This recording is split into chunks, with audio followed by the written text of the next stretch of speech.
Hello hello. बघा audio video clear असेल तर मला एकदा कमेंट करून सांगा, मग आपण सेशनला सुरुवात करूया.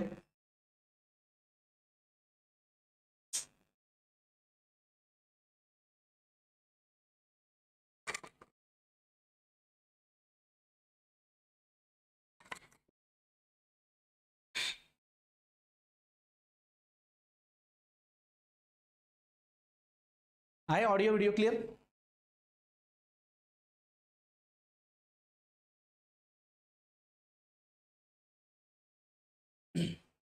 गुड आफ्टरनून विद्यार्थी मित्रांनो, गुड आफ्टरनून. सो नमस्कार विद्यार्थी मित्रांनो, मी श्रावण पवार सर आपलं सगळ्यांचं पुन्हा एकदा आपल्या ऑनलाईन प्लॅटफॉर्मवरती मनापासून स्वागत करतो. मित्रांनो, shear force and bending moment नावाचा चॅप्टर आपला कंप्लीट झालेला आहे. त्याचा पूर्ण थेरॉटिकल पार्ट आपण मागच्या लेक्चर पर्यंत बघितलाय. आज आपण ह्या टॉपिकवरती shear force and bending moment diagram जे प्रिव्हियस इयर क्वेश्चन वेगवेगळ्या डायरेक्ट रिक्रुटमेंटच्या एक्झाम मध्ये आलेले आहेत, हे सगळे PYQ क्वेश्चन आपण आजच्या लेक्चरमध्ये डिस्कस करणार आहोत. यामध्ये विचारले गेलेले प्रश्न खास करून PWD, JEE, CEA, WRD, CEA परीक्षा असेल, नगर परिषद असेल, त्यानंतर इतर पब्लिक सर्व्हिस कमिशन एक्झाम असतील, म्हाडा असेल, तर यात जे काही प्रश्न या पर्टिक्युलर टॉपिकवरती विचारले गेलेले आहेत, हे प्रश्न मी ह्या ठिकाणी तुमच्याकडनं सोडून घेतोय. नेहमीप्रमाणे जेव्हाही आपण क्वेश्चनची प्रॅक्टिस करतो, पेन नोटबुक सगळं सोबत घ्या आणि तुम्ही काय करायचं, क्वेश्चन नंबर 1 टाकायचा, त्याचा आन्सर देण्याचा प्रयत्न करायचा. एका 2 विद्यार्थ्यांचा आन्सर आल्यानंतर मी त्याला सॉल्व्ह करायला या ठिकाणी घेईल आणि मग मी त्याचं करेक्ट आन्सर काय ते तुमच्यासोबत एक्सप्लेन करेल. मग at the end of session किती प्रश्न आपण सोडवलेत, किती चुकलेत आपले, ते अनालिसिस करत चला थोडंसं. ठीक आहे, चला मग आता डायरेक्टली आपण सुरुवात करूया. तर त्यातला हा पहिला प्रश्न तुमच्या समोर आहे, तर करा तुम्ही पहिल्यांदा प्रयत्न करा ह्या प्रश्नाला सॉल्व्ह करण्याचा. The slope of the bending moment diagram changes sign when. The slope of the bending moment diagram changes sign when. ठीक आहे, तर हा अशा प्रकारचा प्रश्न आहे. बघा तुम्ही उत्तर देण्याचा प्रयत्न करा.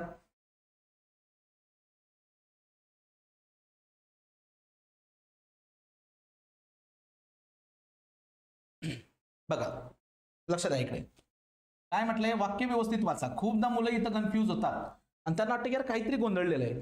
प्रत्येक प्रश्नाला व्यवस्थित वाचायचं. द स्लोप म्हणजेच काय, डेरिव्हेटिव्ह. स्लोप म्हणजे काय, डेरिव्हेटिव्ह.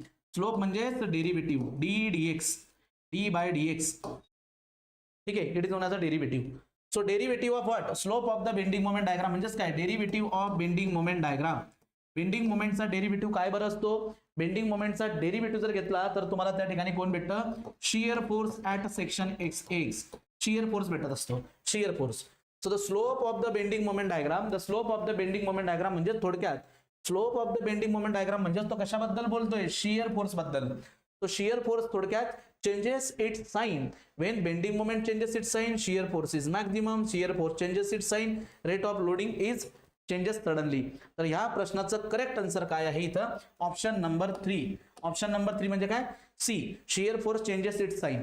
या ठिकाणी म्हणतोय की the slope of bending moment diagram changes its sign.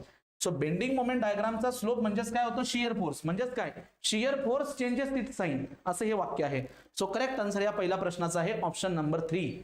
बघू शकता तुम्ही, अगदी सोपा सरळ साधा थेरॉटिकल क्वेश्चन आहे, पण वाक्यरचना कशी फिरवली. The slope of the bending moment diagram changes म्हणजे काय, shear force changes its sign. आणि शियर फोर्स साइन चेंज करतोय म्हणजे that point is known as a contrast shear. आणि कॉन्ट्रास्ट शियरला शियर फोर्स असतो 0, बेंडिंग मोमेंटची व्हॅल्यू असते मॅक्झिमम. तो पहिल्या प्रश्नाचं उत्तर येणार इथं option number C, 3. Next, yes, पुढचा प्रश्न. Which of the following type of support, या ठिकाणी काही सपोर्ट दिलेले तुम्हाला. Which of the following type of support restrain complete moment of the beam. Restrain complete movement. Movement means what, हालचाल. हा movement वेगळा आहे आणि मोमेंट वेगळा आहे. So which of the following type of support restrain complete movement of the beam both in position as well as direction. Both in position as well as direction. Complete movement याचा अर्थ काय होतो, horizontal x direction मध्ये motion होणार नाही, Y direction मध्ये motion होणार नाही, त्यासोबत त्याचं रोटेशन सुद्धा होणार नाही. आणि हे कधी पॉसिबल असतं, ज्या वेळेस त्या पर्टिक्युलर ठिकाणी मित्रांनो फिक्स सपोर्ट असेल. फिक्स सपोर्ट त्या ठिकाणी कंप्लीट मोशनला रिस्ट्रेन करतो. So free support, pin support, hinge support म्हणजे स्पिन, आणि इन कास्टर्ड सपोर्ट किंवा बिल्ट इन सपोर्ट, यालाच आपण काय म्हणतो, built in support. Built in support or it is also known as fixed support. Fixed support. असे वेगवेगळे तुम्हाला या ठिकाणी ऑप्शन्स अवेलेबल होतील. तर हे correct answer is what encastre built और बिल्ट इन सपोर्ट और फिक्स सपोर्ट. तर या ठिकाणी कंप्लीट मोशन जी आहे ती रिस्ट्रेन केली जाते. Correct answer option D. Next the maximum bending moment of A simply supported beam. Simply supported beam. So हा घ्या सिम्पली सपोर्टेड बीम.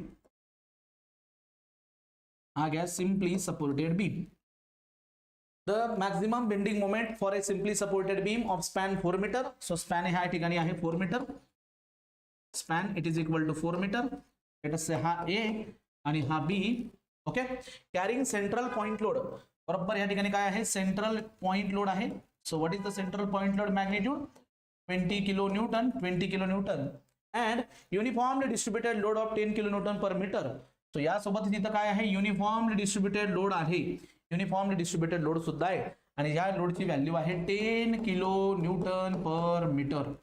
जेव्हा अशा दोन प्रकारच्या वेगळ्या लोडिंग असतील तर by using the principle of superposition याला दोन पार्ट मध्ये ब्रेक करायचं. म्हणजे कसं हे बघा पहिल्यांदा एक सिम्पली सपोर्टेड बीम कन्सिडर करायचा.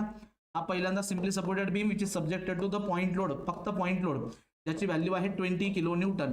ओके आणि प्लस सेकंड पार्ट काय घ्यायचा simply supported beam subjected to the uniformly distributed load आणि त्याची व्हॅल्यू काय आहे 10 किलो न्यूटन पर मीटर.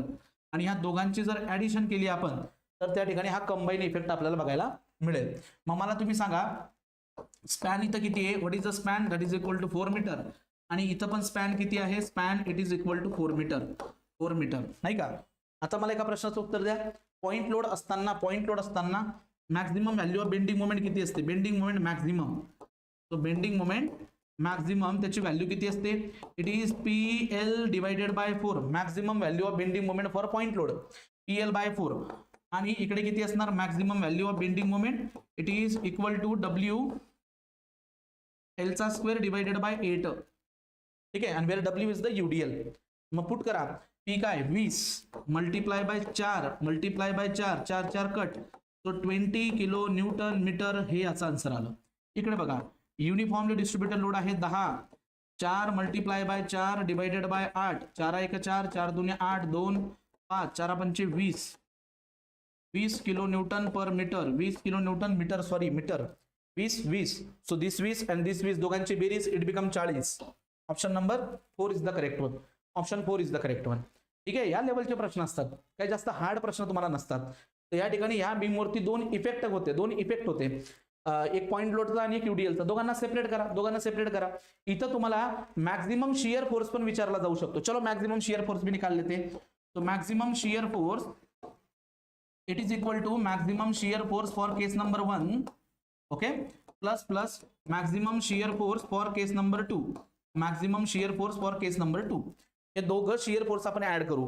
मग आता याचा शियर फोर्स काय असणार याची रिॲक्शन P/2 म्हणजे काय P/2 म्हणजे 10 किलो न्यूटन आणि हा सुद्धा काय असणार 10 किलो न्यूटन नाही का 10 किलो न्यूटन. याचा किती असेल 10 मल्टिप्लाय बाय 4 40 आणि त्या 40चा हाफ म्हणजे काय इथं येणार 20 किलो न्यूटन आणि त्या इथं येणार 20 किलो न्यूटन.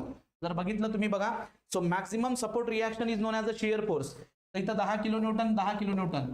तर पहिल्या केसमध्ये शियर फोर्स येणार 10 किलो न्यूटनचा आणि दुसऱ्यामध्ये शियर फोर्स किती येणार 20 किलो न्यूटनचा. तो टोटल मॅक्झिमम शियर फोर्स इथं किती भेटेल तुम्हाला 30 किलो न्यूटनचा. बरोबर 30 kilo newton is the maximum shear force. Next question पुढचा. The shape of the bending due to self weight. तर जनरली सेल्फ वेट कसं असतं हे बघा.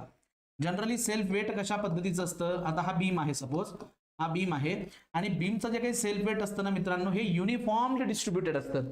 सेल्फ वेट म्हणजेच काय सेल्फ वेट या ठिकाणी जे सेल्फ वेट असतं self weight it is uniformly distributed म्हणजेच काय UDL आणि UDL असताना शियर फोर्स डायग्राम ट्रायंग्युलर असते. But what about the bending diagram bending action कशी असते पॅराबोलिक. सो याचा करेक्ट आन्सर काय असणार option number B parabolic. Self weight म्हणजेच काय uniformly distributed load.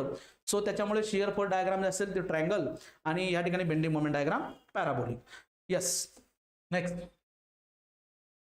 Shear force for cantilever carrying uniformly distributed load. बघा similar टाइपचा क्वेश्चन आहे. So shear force for a cantilever this is a cantilever support fix support cantilever which is carrying uniformly distributed load आहे, uniformly distributed load over the length. The shear force for a cantilever, shear फोर्सचं nature कसं असेल मित्रांनो, जेव्हा point load असतो, point load, तर shear force rectangular, bending moment diagram triangular. UDL आहे तर shear force diagram triangular. Shear force diagram आपण याची अशी ड्रॉ केली होती कालच्या लेक्चरमध्ये, आठवा. पॉझिटिव्ह शियर फोर्स डायग्राम तुम्हाला बघायला मिळते. आणि what about the bending moment diagram, the bending moment diagram is like this. ठीक आहे, बेंडिंग मोमेंट डायग्राम याची अशा पद्धतीने बघायला मिळते. So it is a bending moment diagram आणि ही आहे shear force diagram. So it is a positive आणि ही डायग्राम असते निगेटिव्ह. बरोबर. सो करेक्ट आन्सर याचं काय असणार, shear force diagram is the triangle. Option number B is the correct one, triangle. आतापर्यंत एक 5 प्रश्नापर्यंत तर जवळजवळ तुमच्या सगळ्यांची उत्तरं बरोबर आलेली आहेत.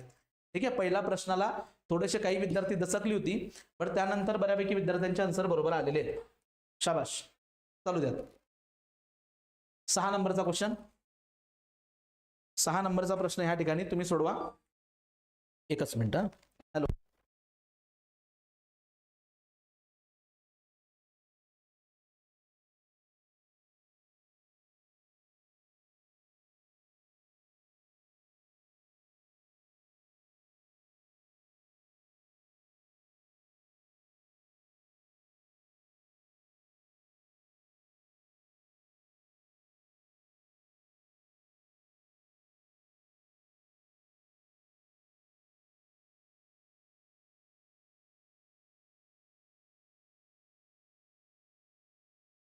सहा नंबर सी आन्सर आले. बरं, डी आले, डी.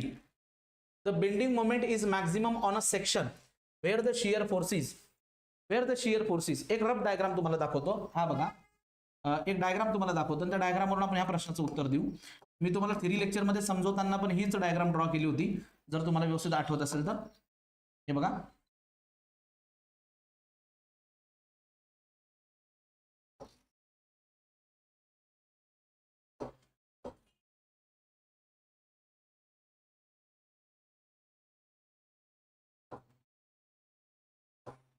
हे बघा या प्रकारचे डायग्राम.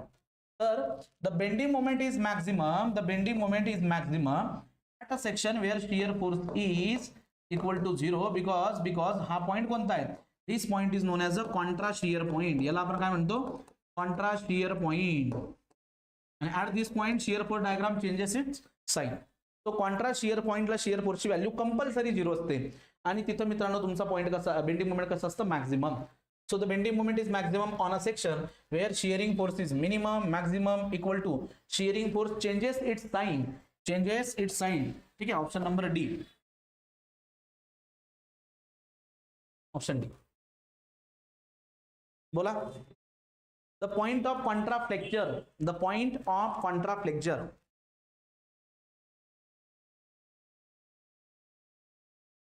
पॉइंट, जसं आता कॉन्ट्रा शियर आपण डिस्कस केलं त्याचप्रमाणे कॉन्ट्रा फ्लेक्चर.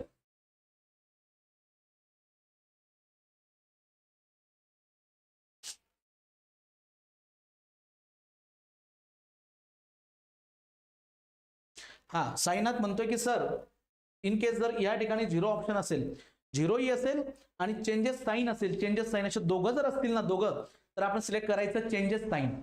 का असं सिलेक्ट करायचं, कारण maximum value of bending moment he Contra shear पॉइंटला असते आणि कॉन्ट्रा शियरला शियर फोर्सची व्हॅल्यू 0 असतो.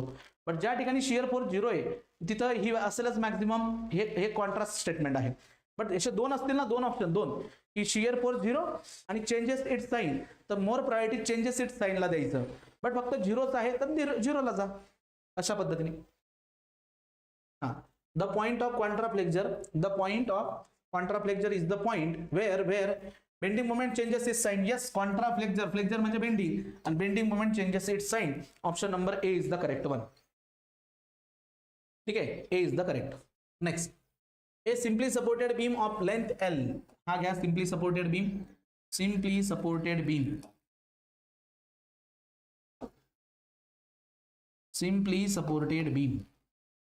of length L carrying a load concentrated at the center of the span.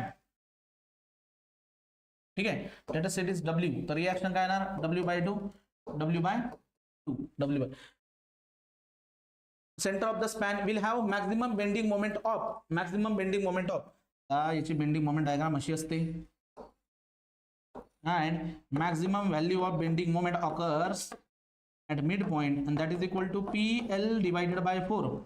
So PL by 4 यानी W कन्सिडर केला असेल तर WL by 4. So option number C. Option C. बघा काही विद्यार्थ्यांना काही शिफ्ट मध्ये ह्या लेवलचे प्रश्न विचारलेत आणि मागे बघितलं का तुम्ही एका सिम्पली सपोर्टेड लोड बीम वरती पॉइंट लोड पण होता आणि यूडीएल पण होता. सो हे शिफ्ट वाईज प्रश्नांची लेवल कमी जास्त होत जाते म्हणून तो राऊंड अप प्रकार ज्याला आपण काय म्हणतो नॉर्मलायझेशन तो करावा लागतो. A beam which is fix at one end and free at other end. PYQA. The beam which is fix at one end and free at other end.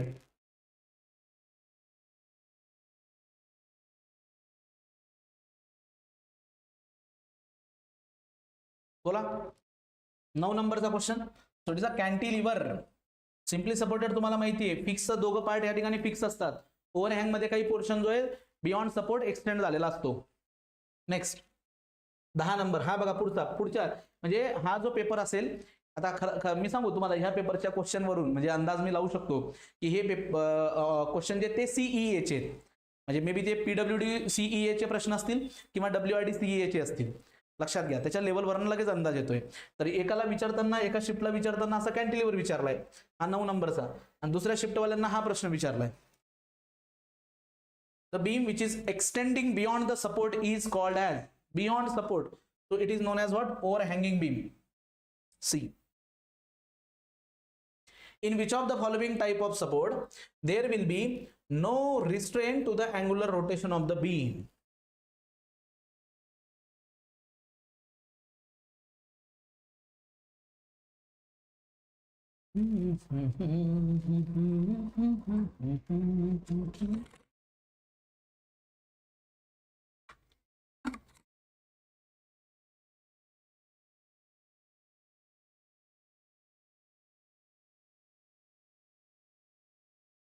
आता खरं सांगू मी हा प्रश्न मला आवडला होता का एक्झामिनेशन हॉलमध्ये तुम्ही चुका करतात ह्या प्रश्नाला व्यवस्थित वाचायचं. काय म्हणतोय तो बघा असा कोणता सपोर्ट आहे there will be no restrain. No restrain म्हणजे काय no resistance for angular rotation.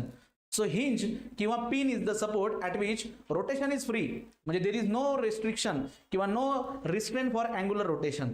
तर ह्या प्रश्नाचं उत्तर काय असणार pin support. Option number B pin support. Okay next 12 नंबरचा क्वेश्चन.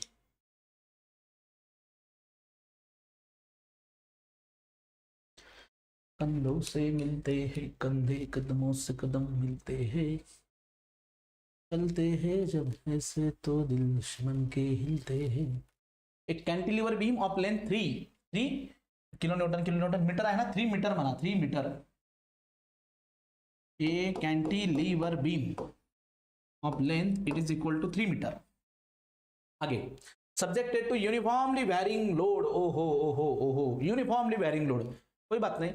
कसा आहे तो लोड तो व्यवस्थित throughout its length with an intensity of 0 at fix. बघा राजांनो 0 ॲट फिक्स आणि तो असा आहे मॅक्झिमम ॲट 0 ॲट फिक्स. हा पुढे तो 4 kilonewton per metre at the free end B. ये बन गया बी ये बन गया A. 4 kilo newton per metre. हाँ calculate the value of shear force at A. Calculate the value of shear force at A. कोण सांगतं बरं मला ए ह्या पॉइंटला जो शियर फोर्स असेल तो बेसिकली काय असणार. ए ह्या पॉइंटला असणारा शियर फोर्स म्हणजेच काय शियर फोर्स ॲट ए म्हणजेच मित्रांनो सपोर्ट रिॲक्शन ॲट ए आणि त्यालाच तुम्ही इथं मॅक्झिमम शियर सुद्धा म्हणू शकतात. मॅक्झिमम शियर सुद्धा तुम्ही म्हणू शकतात. मॅक्झिमम शियर फोर्स पण म्हणू शकतात. आणि एक लक्षात घ्या हा जेवढा टोटल लोड खाली येतोय तेवढाच ही रिॲक्शन वरती जाणार. हा टोटल लोड किती आहे सर खाली that is the area of the diagram. So what is the area of diagram 1/2. Base आहे 3 हाईट आहे 4 बे दुने 4 आणि हा आला 6 kilo Newton. 6 kilo newton is the answer. बघा अभ्यास असेल बेस क्लिअर असेल तर काही मुलं आहे ना तुमच्यापैकी जे नव्याने एंट्री करतात ह्या स्पर्धा परीक्षामध्ये विदाऊट स्टडी ते मी सांगतो ना तुम्हाला खरं तर की काय याच्यात काही दम होता का ह्या क्वेश्चन मध्ये ज्याचा बेस असेल त्याला काहीच वेळ लागत नाही प्रश्न सोडवायला. पण जे मुलं नव्याने एंट्री करतात विदाऊट स्टडी ते मुलं ट्रायंग्युलर लोडलाच घाबरून जातात. अर्धी मुलं तर ते वाक्य वाचून प्रश्न स्किप करून पुढच्या क्वेश्चनला जातात. बट बघा असा फायदा करून देतात की किती सोपा प्रश्न विचारलाय. फक्त स्टेटमेंट भरपूर सारं मोठं दिसतंय पण त्यात काहीच नाही. पुढे what is the shear force at C. एक मिनिट मला 1 मिनिट वेळ द्या.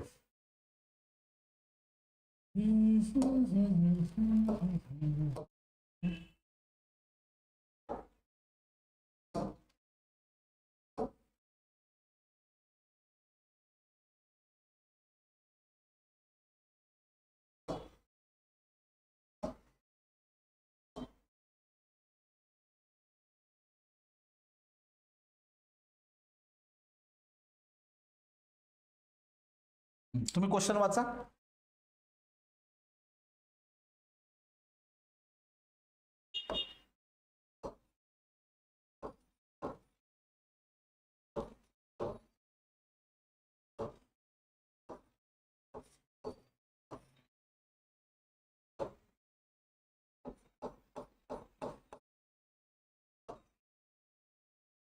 ओके.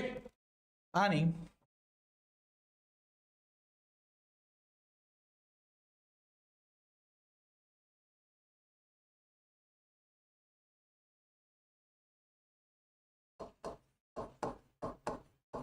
बघा डायग्राम दिसली. बघा 13 नंबरचा question. What is the shear force at support C. हा सी सपोर्ट आहे, हा सी आहे, सी. ठीक आहे. At a point C for the beam subjected to the moment 15 kilo newton metre as shown in the figure. या figure मध्ये बरोबर. पुढे बोला काय म्हटलंय. Note A and B are the simple support with A being downward. A जो आहे तो आहे downward, A is the downward आणि ह्या ठिकाणी B is upward, B is upward, B is upward. ठीक आहे. आणि काय विचारतो तो की find out the value of what is the shear force at C. C ला शियर फोर्स किती असणार, सी ला शियर फोर्स किती असणार. काय करायचं सरळ सरळ एक लक्षात घ्या. तुम्ही काय करायचं सी ला विचारलंय ना तर सी ला कट करून टाका डायरेक्टली, नाही का. इथं कट करून टाका. आणि मी तुम्हाला शिकवलं इथं कट केल्यानंतर एकतर डावी बाजू घ्या नाहीतर उजवी बाजू घ्या, चॉईस तुमची. चला मी लेफ्ट हँड साइड घेतो, left hand side. So shear force आता मला एक्स ला फाइंड आउट करायचं आहे from left hand side. So from left hand side जर गेला तर आपले साइन कन्व्हेन्शन कसे आहे, डाऊनवर्ड येणारा कसा घ्यायचा, निगेटिव्ह. आणि त्याची व्हॅल्यू किती, मायनस रिॲक्शन ऍट ए. हा आला तुमचा शियर फोर्स, हा आला तुमचा शियर फोर्स. तो शियर फोर्सची व्हॅल्यू काय असणार तुमची, रिॲक्शन ऍट ए. मग आता आपल्याला काय काढावं लागेल बरं का, रिॲक्शन ऍट ए. आणि मी तुम्हाला हे शिकवलंय ही रिॲक्शन किती असते, जस्ट m/l. m/l ही रिॲक्शन असते का नाही, m/l. So minus m/l. m किती आहे 15 आणि टोटल l किती आहे 2 आणि 3 5. सो 5 आहे का 5, 5 3 15. सो याचा आन्सर काय येणार, minus of 3 kilo Newton, minus of 3 kilo Newton. So 3 kilo Newton आणि निगेटिव्ह. आणि तुम्हाला आता एक सांगू मी, हे झालं कन्व्हेन्शनल. काही शॉर्टकट मी तुम्हाला सांगतो ते नेहमी डोक्यात ठेवत चला. हे बघा एक लक्षात घ्या. आता हा मायनस का आलाय आणि मायनसचा अर्थ काय होतोय तेही लक्षात घ्या तुम्ही. मुळातच आता हा शियर फोर्स होता, हा शियर फोर्स होता. ठीक आहे, काय हरकत नाही. सपोर्ट रिॲक्शन, मला काय म्हणायचं तुम्हाला, सपोर्ट रिॲक्शन जर का विचारलं तर सपोर्ट रिॲक्शन फाइंड आउट करायचा एक आणखी अप्रोच तुम्हाला शिकवतो मी. तो अप्रोच कसा, सपोर्ट रिॲक्शन जर फाइंड आउट करायचे असतील ना एक आणखी अप्रोच तुम्हाला शिकवतो. आणि तो अप्रोच कसा बघा. हा हे moment, what is the value of this moment, 15 kilo newton metre. 15 kilo newton metre is the moment. आणि हा मोमेंट कसा आहे, क्लॉकवाईज डायरेक्शन मध्ये, क्लॉकवाईज. तर हे दोघंचे दोघं support reaction both are parallel unlike forces, they form a couple and the rotation of couple is clockwise. यांचा कसा आहे, क्लॉकवाईज आहे. बरोबर ना, अँटी क्लॉकवाईज, सॉरी, हा वरती हा खाली. So it is anti clockwise आणि हा आहे क्लॉकवाईज. आता या बीमला जर इक्विलिब्रियम मध्ये ठेवायचं असेल तर एक्सटर्नली अप्लाइड केलेला 15 किलो न्यूटन मीटर आणि ह्या दोन फोर्सेसचा जो कपलचा इफेक्ट आहे, म्हणजेच काय, magnitude of any one RA multiply by perpendicular distance between them 5, अशा पद्धतीने तुम्ही काढू शकता. सो हा झाला एक्सटर्नल कपल आणि हा झाला कपल कशामुळे, रिॲक्शनमुळे. मग बघा 5 1 5 आणि 5 3 15. सो रिॲक्शनची व्हॅल्यू RA किंवा RB ही व्हॅल्यू या ठिकाणी किती येणार, 3 kilo newton metre. Sorry 3 kilo newton, just reaction आहे ना ती, 3 किलो न्यूटन ही रिॲक्शन. बट शियर फोर्स कसा कॅल्क्युलेट करायला शिकवलंय मी तुम्हाला. पर्टिक्युलर सेक्शन घ्या, डावीकडून उजवीकडनं. आता डावीकडून चाललोय मी उजवीकडे, डाऊनवर्ड फोर्स निगेटिव्ह म्हणून मायनस 3 किलो न्यूटन. पुढचा what is the shear force at C for the beam. Okay, same beam आहे, सेम बीम आहे. मग एक काम करतो ना, थांबा, त्याला पुन्हा मी इथं कॉपी करून घेतो.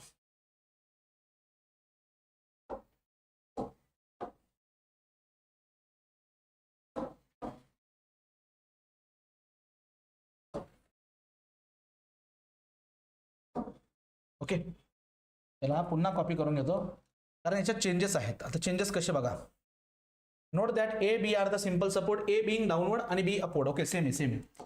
हा असा आहे ए, हा असा आहे बी, त्यानंतर हा पूर्ण बी, पूर्ण बी, आणि या ठिकाणी 15 kilo newton metre, 15 kilo newton metre, हे 2 मीटर, हे 2 मीटर, आणि हे 3 मीटर, 3 मीटर, आणि ही व्हॅल्यू किती आहे, 15 किलो न्यूटन मीटर. बघा काय म्हटलं आता इथं, what is the shear force at point C for the beam subjected to the moment of 15 A B. Okay okay, अरे सेमच आहे, सेमच आहे रे, सेमच आहे, सेमच आहे, सेमच आहे. Sorry sorry sorry, same question, म्हणजे क्वेश्चन रिपीट झाला माझ्याकडनं. ओके, पण या असा एक क्वेश्चन आणखी एक वेगळ्या शिफ्टमध्ये होता, माझ्याकडनं तोच रिपीट घेतला गेला. सी ला शिअर फोर्स विचारलाय ना, be upward downward, same question आहे, सेम. ठीक आहे, हा घ्या. If a cantilever beam is subjected to point load at a free end, then the shear force under the point load is. चलो,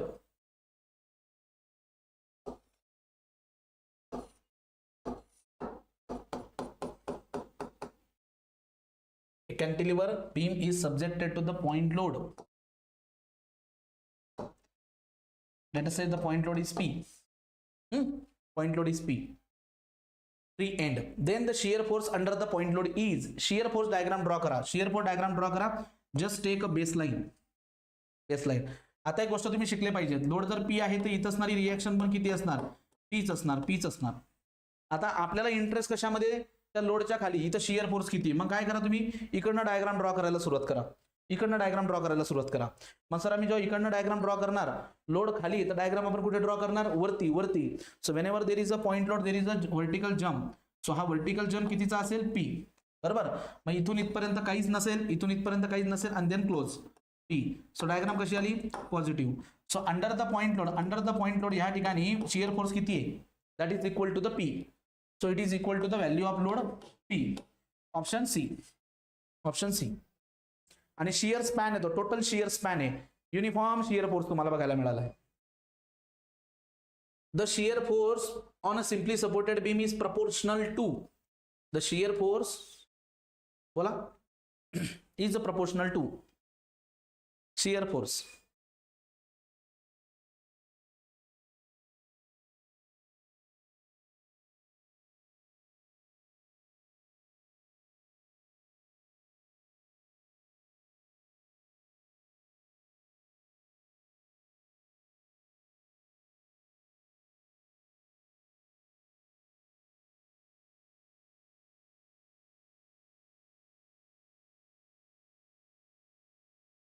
ओमकार, ये ओमकार,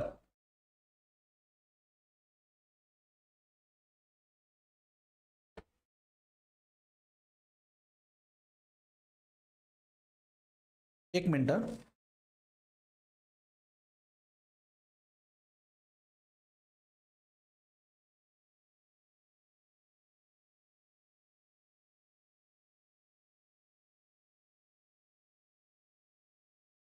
बोला 16 नंबरचा question. The shear force on a simply supported beam is proportional to. What is the definition of shear force? Shear force is the algebraic sum of vertical forces at a section. Algebraic sum of vertical forces at section. So displacement of the neutral axis, sum of the forces, sum of the transverse. Transverse म्हणजेच vertical forces हे लक्षात घ्या. But the best word काय या ठिकाणी बघायचा, algebraic sum, कारण positive negative आहे. Algebraic sum of the transverse forces, option C, D D. चलो हा घ्या तुम्ही, काम करें.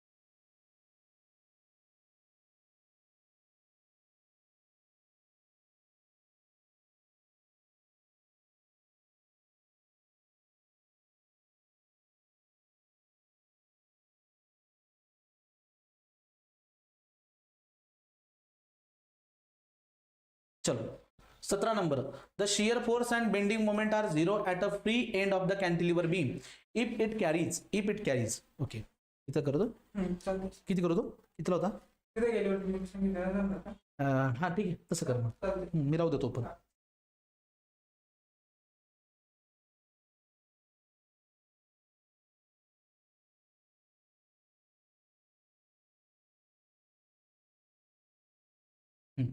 हे बघा point load at a free end एक लक्षात घ्या हा क्वेश्चन मला चांगला आठवतो हा question MPSC previous year question आहे एमपीएससी मेन्सचा क्वेश्चन आहे आणि हा क्वेश्चन आयोगाने नंतर बाद केला होता कारण पहिल्या आन्सर कीमध्ये जी चूक होती तीच दुसऱ्यामध्ये चूक होती आणि मजेशीर गोष्ट सांगू मी जेव्हा एमपीएससी ऑब्जेक्टिव्ह क्वेश्चन काढायचं ना आधी तर ते काय करायचं माहिती का इतर जीपीएससी मध्ये म्हणजे सॉरी इतर पब्लिक सर्व्हिस कमिशन मध्ये जे प्रश्न झालेत ना तेच प्रश्न रिपीट करायचे किंवा आयएएस चे क्वेश्चन रिपीट करायचे तर हा same question Gujarat public service कमिशनला पण आलेला आहे तिथेही चुकला यांनी पण चुकवला का ते तुम्हाला सांगतो the shear force and bending moment are zero at the free end of the cantilever beam हे बघा एक 1 बाय 1 आपण ऑप्शन थ्रू जाऊ आपण या ठिकाणी ऑप्शन थ्रू जाऊ हा कॅन्टिलिव्हर पहिलं काय point load at the free end point load at a free end चलो आता पॉइंट लोड जर फ्री एंडला असेल तर याची शियर फोर्स डायग्राम जर तुम्ही बघितली तर याची शियर फोर्स डायग्राम मी अशी ड्रॉ केली होती आठवतंय तुम्हाला याची शियर फोर्स डायग्राम अशी होती ही होती शियर फोर्स डायग्राम बरोबर पॉइंट लोड आणि याची बेंडिंग मोमेंट डायग्राम कशी असणार so the bending moment diagram is triangle ही असणार bending moment diagram so option number 1 मग आता ऑप्शन नंबर 1 बघा इथं तुमचा शियर फोर्स आहे इक्वल टू पी पण बेंडिंग मोमेंट आहे इक्वल टू 0 याला काय पाहिजे शियर फोर्स आणि बेंडिंग मोमेंट दोघंच्या दोघं या ठिकाणी 0 पाहिजेत जे की नाही सो पहिला ऑप्शन इथून डिलीट झाला पहिला ऑप्शन इथून डिलीट झाला आता दुसऱ्या ऑप्शनचा विचार करू आता दुसरा ऑप्शन काय म्हणतो या ठिकाणी की point load at the middle of its length आता मिडलला जर पॉइंट लोड ठेवला आपण मिडलला तर ही डायग्राम कशी असते बघा शियर फोर्स डायग्राम कशी येणार शियर फोर्स डायग्राम कशी येणार याची शियर फोर्स म्हणजेच काय व्हर्टिकल फोर्सेसची डायग्राम जेव्हा तुम्ही इकडून काढायला सुरुवात कराल इथून इथपर्यंत काहीच नाही देन डाऊनवर्ड फोर्स म्हणजे डायग्राम वरती देन इथून इथपर्यंत देन डायग्राम इज क्लोज मग आता बघा पुन्हा इथे या आता इथे या ठीक आहे आता इथं आल्यानंतर इथं लोडच नाही तर मोमेंट पण काही येणार नाही आणि देन डायग्राम इज लाईक दिस तर ही झाली तुमची बेंडिंग मोमेंट डायग्राम तर आता काय म्हटलं याने आपल्याला की the shear force and bending moment are 0 at a free end बघा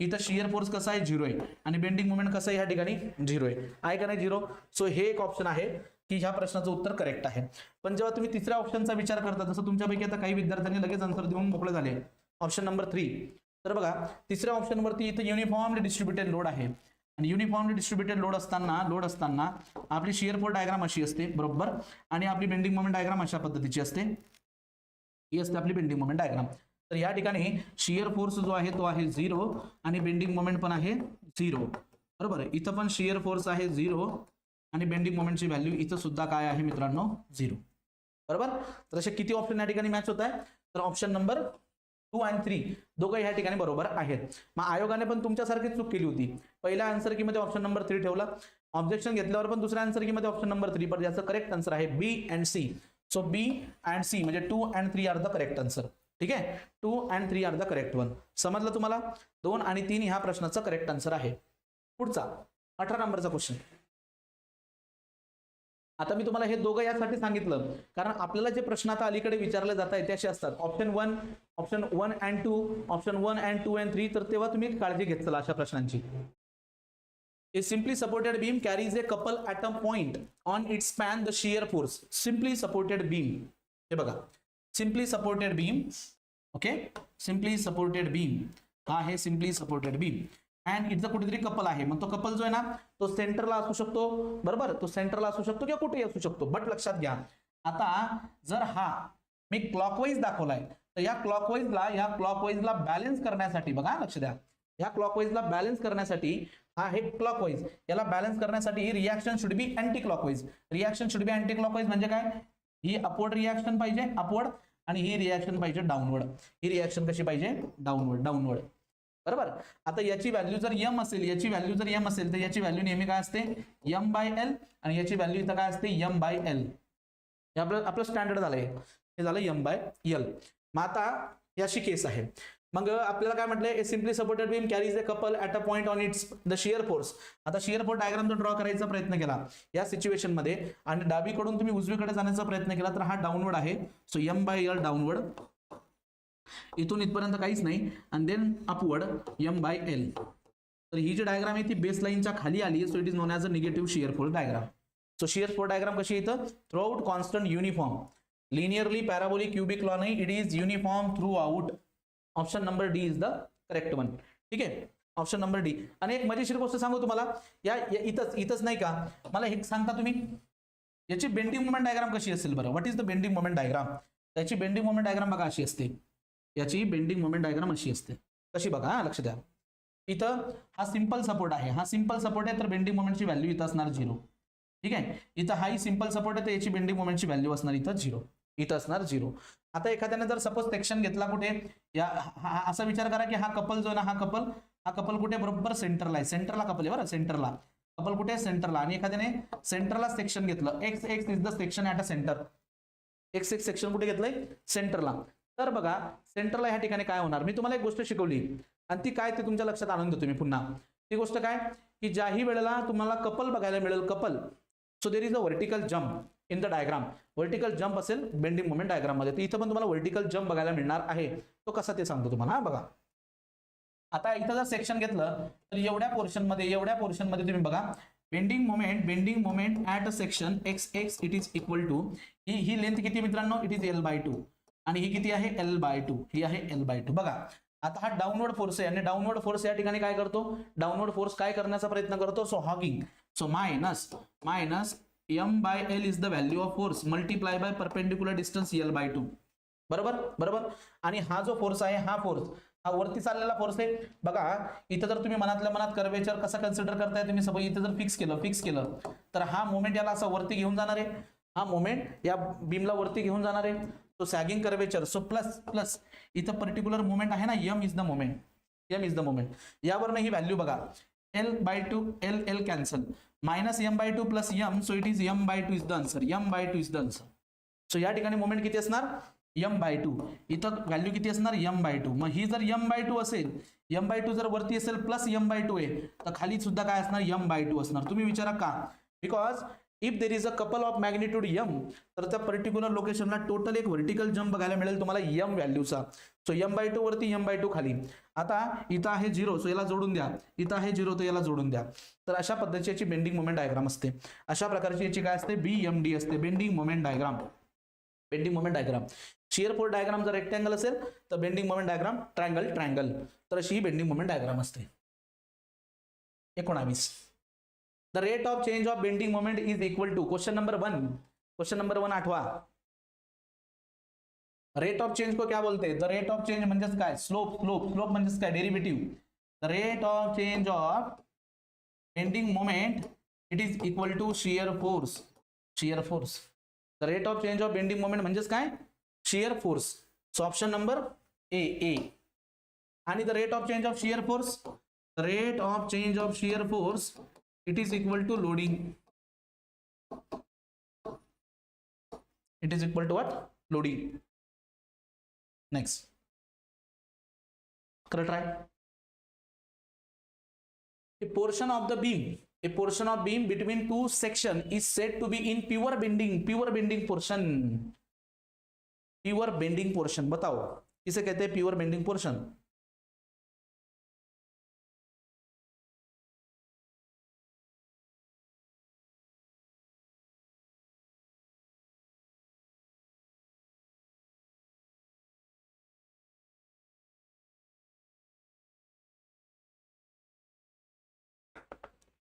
number. So pure bending portion, constant bending moment आणि कॉन्स्टंट शियर फोर्स नाही. प्युअर वर्ड आहे ना, प्युअर, तर फक्त बेंडिंग मोमेंट पाहिजे. Shear force zero.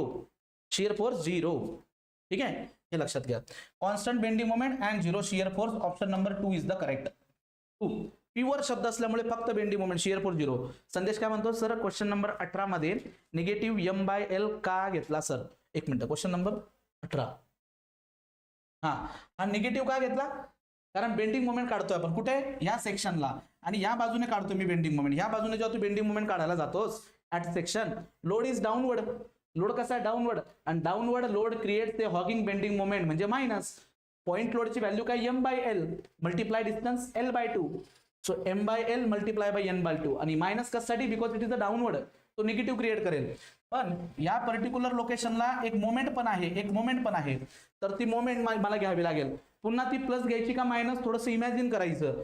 ही मोमेंट अशा पद्धतीने या पर्टिक्युलर सेगमेंटला ती वरती घेऊन जाईल म्हणजे त्याचा कर्वेचर असा बनवेल, ती असा कर्वेचर बनवेल. आणि what is the name of this curvature? Sagging curvature. Sagging म्हणून मी प्लस एम घेतलाय. मग L cancel, minus of M by two plus M, minus of M by two plus M, it is equal to the plus M by to.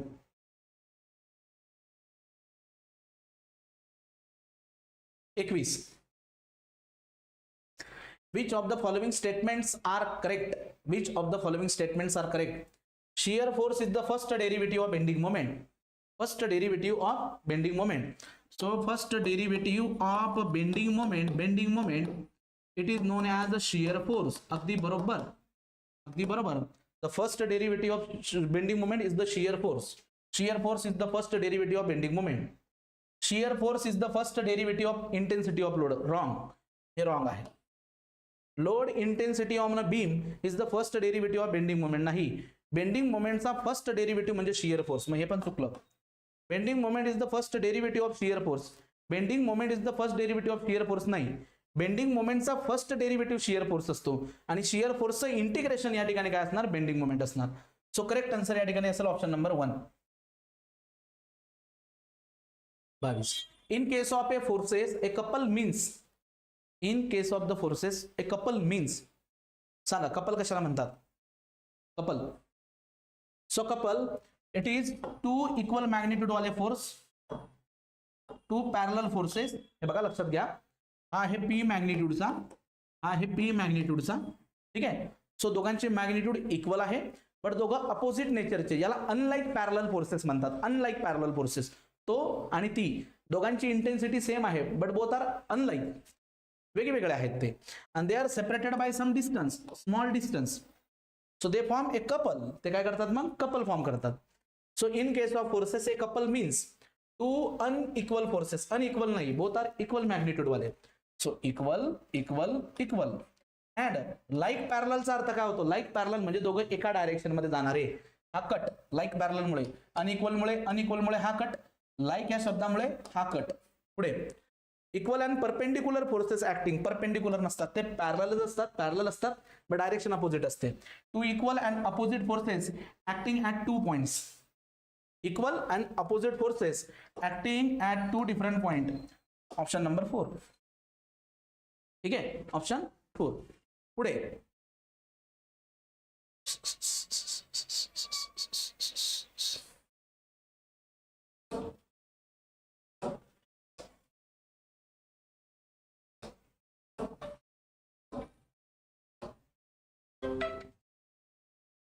बोल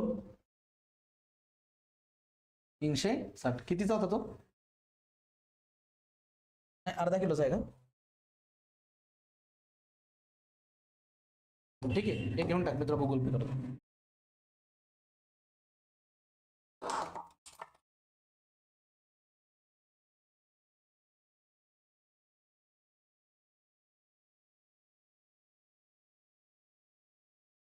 तर याला try करा.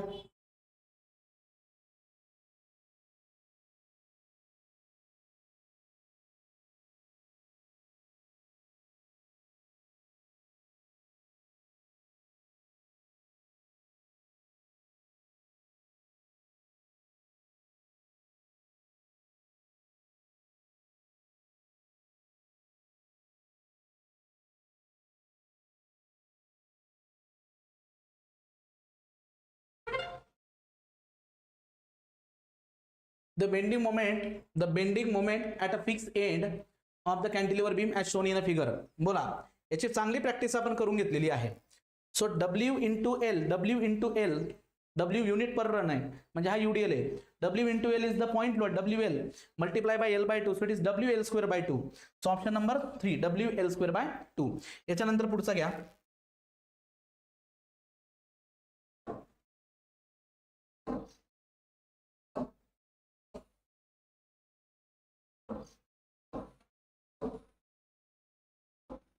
आता हे दोन प्रश्न जे आहेत ना, मी तुम्हाला प्रॅक्टिसला देतोय बघा. हे दोघं प्रश्न, हा आहे 24 नंबरचा. 1 मिनिट थांबा फक्त. हा आहे 24 नंबरचा आणि आणखी एक आहे 25 नंबरचा, एक आहे 25 नंबरचा क्वेश्चन माझ्याकडे, ठीक आहे ना. हे दोघं प्रश्न मी तुम्हाला फॉर प्रॅक्टिस पर्पज देतोय.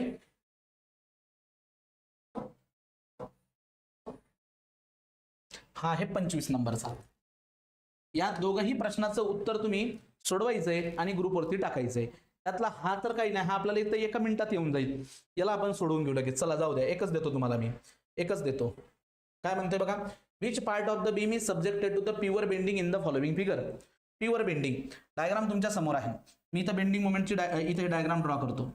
Parallelly bending moment diagram draw करतो. जेव्हा पॉईंट लोड असतात, जेव्हा ही पॉईंट लोड असतात, त्यावेळेस डायग्राम आपली ट्रायंगल असणार. कशी असणार? ट्रायंगल असणार. आलं या प्रश्नाचं उत्तर. काय म्हणते मी लक्षात घ्या. when there is a point load acting, so diagram कशी असते आपली, डायग्राम कशी असते. हॅलो, हा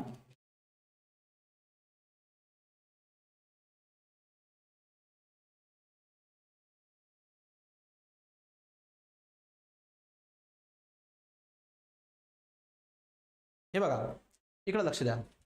तर दोघं पॉईंट लोड आहे, पण एक प्रॉब्लेम आहे. सेम पॉईंट लोड जर असतील, सेम व्हॅल्यूचे इक्वल स्पेस, तर तिथं प्युअर बेंडिंग पोर्शन येतो. आपण डिस्कस केलेला आहे मागे. मग आता आपण बघू. बघा हा इथं आणि इथं तर 0 येणार आहे.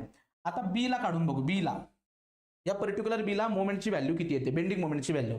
मग बी ला जर मी कट केलं, तर हा जो लोड आहे, हा लोड, पण पहिल्यांदा आपल्याला रिॲक्शन काढायला लागतील ना. रिॲक्शन काढू ना आपण. हा 20 आणि हा 30 आहे. चला ही रिॲक्शन कशी काढणार मी. Reaction at D, external load 20 multiply by इतर डिस्टन्स, सो हे झाले 40 प्लस एक्सटर्नल लोड 30, त्याचं तिकडून डिस्टन्स 2 आणि 2 4, 30 आणि 4 120, आणि डिवायडेड बाय 2 आणि 2 4 आणि 1 5. तर 160 डिवायडेड बाय 5 जर मी केलं, तर हे किती येणार. 5 त्रिक 15, 5 दुने 32 किलो न्यूटन. काय तो 32 किलो न्यूटन. आणि 32 जर हा गेला, तर आय थिंक हा 18 येणार. हा येणार 18 किलो न्यूटन. 18 किलो न्यूटन, बरोबर. 18 किलो न्यूटन. हा 18 किलो न्यूटनचा अपवर्ड आहे, जो हा सॅगिंग क्रिएट करेल. या पर्टिक्युलर बी लोकेशनला जर तुम्ही सेक्शन घेतलं इथं, तर फक्त हाच रिस्पॉन्सिबल आहे. सो 18 मल्टिप्लाय बाय 2 म्हणजे 36. तर या ठिकाणी जी बेंडिंग मोमेंटची व्हॅल्यू येणार, ती येणार 36 किलो न्यूटन. 36 किलो न्यूटन, ठीक आहे. 36 किलो न्यूटन. थांबा. काही मुलं ज्यांना अडचण येते त्यांच्यासाठी समजून सांगतो. 36 पुढे बघा. हा हे 32. आता जर तुम्ही सेक्शन इथं घेतलं 30 ला जर का घेतलं, तर हा पुन्हा हा अपवर्ड आहे. सो 32 मल्टिप्लाय बाय 1, तर ह्या पर्टिक्युलर सेक्शनला व्हॅल्यू येणार 32. व्हॅल्यू किती येणार? 32 येणार. 32 आणि यांना जोडून द्या, ठीक आहे. आता मधल्या पोर्शन मध्ये आपल्याला यांना जोडायचंय, मधल्या पोर्शन मध्ये जोडायचंय अशा पद्धतीने. सो डायग्राम ऍक्च्युअली अशी असणार, बेंडिंग मोमेंट डायग्राम. सो इथं कोणताच पार्ट नाहीये की त्यामध्ये मित्रांनो बेंडिंग मोमेंट ही कशी कॉन्स्टंट आहे. So no part of the beam which is subjected to the pure bending. But लक्षात घ्या, जर ही व्हॅल्यू 20 असती, 2 मीटर अंतर असतं. काय म्हणतो लक्षात घ्या. 2 मीटर 20, तर त्या केसमध्ये मधल्या पोर्शन मध्ये मात्र 1/3 पोर्शन मध्ये बेंडिंग मोमेंट 0 असतो. हे आपण मागे डिस्कस केलेलं आहे. आणि एक इंटरेस्टिंग क्वेश्चन तुम्हाला मी दिलेला आहे. आता मी हा तुम्हाला देण्यामागचं एक कारण आहे, तुम्हाला आठवत नसेल पण मला चांगलं आठवतं.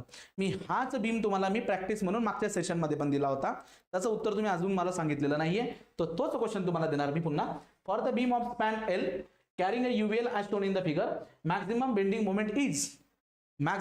मोमेंट किती असेल, कुठे असेल. या प्रश्नांचा 24 नंबरचा प्रश्न सोडवायचा, ग्रुपवर आन्सर टाकायचं. अशा पद्धतीने आज आपले एकूण 25 क्वेश्चन आपण ह्या टॉपिकवर सोडवले, shear force and bending moment वरती. हा पूर्ण टॉपिक आपला आता संपलेला आहे. उद्याच्या लेक्चरमध्ये मी नवीन युनिटला सुरुवात करेल, non as a theory of simple bending. ठीक आहे, नवीन टॉपिकला पण सुरुवात करणार. आले का कुणाचे 24च्या 24 बरोबर?